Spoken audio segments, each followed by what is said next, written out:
छुपा सकती है। हम नहीं जुटला रहे, हमने कहा सरदार वल्लभ भाई पटेल भी कांग्रेस के ही थे, लाल बहादुर शास्त्री जी भी कांग्रेस के ही थे, डॉक्टर श्यामा प्रसाद मुखर्जी कांग्रेस की सरकार में केंद्रीय मंत्री रहे हैं, वो भी उस समय तक कांग्रेस के थे। अलग बात है कि बाद में जनसंघ की स्थापना उन्होंने की। डॉक्टर अंबेडकर जी भी कांग्रेस के ही थे, क्यों नहीं उनके बारे में सकारात्मक लिखा गया, क्यों नहीं पूरा लिखा गया? और स्वर्णिम भारत में क्या नरेंद्र जी मोदी का योगदान नहीं है? क्या भैरव सिंह जी शेखावत का योगदान नहीं है? क्यों जुटलाना चाह रहे हैं? केवल गांधी परिवार को महिमा मंडित करना ही ठीक नहीं है।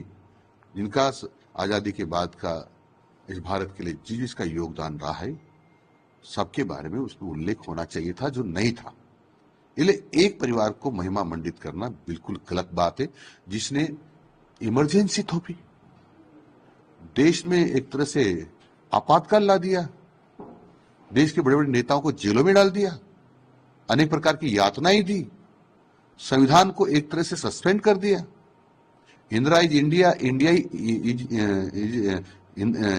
इंदिरा 21 महीने तक लोगों को जेलों में रखा, यातनाएं दी। उसी परिवार का महिमा मंडन होगा? ये ठीक नहीं था। ये आने वाली जनरेशन को भ्रमित करने का काम कर रहे थे, इसलिए हमने उस पुस्तक को बंद किया है। हमको कोई कांग्रेस से एलर्जी नहीं है, जो श्रेष्ठ काम करेगा उसका उल्लेख होना चाहिए।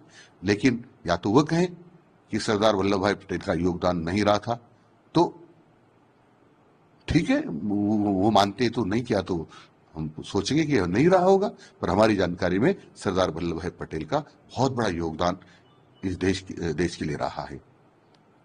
कल अशोक गहलोत जी का बेंगलुरु में एक बयान आया है मौजूदा सरकार के कामकाज को लेकर। उन्होंने कहा है कि कैसे चल रहा है काम पता नहीं। आपको क्या लगता है कि अशोक गहलोत जिस प्रकार से इन दिनों लगातार बयानबाजी कर रहे हैं, इन दिनों लगातार जो ट्वीट कर रहे हैं, उसको किस तरह देखते हैं सरकार देखता है? वो केवल मुंगेरी लाल के सपने देख रहा है कि गलत बयानबाजी करके जनता को भ्रमित कर ले। लेकिन आपको पता होगा, जो भी चुनाव हो रहे हैं, सब में अधिकांश भारतीय जनता पार्टी विजयश्री प्राप्त कर रही है। इसलिए बौखलाहट है।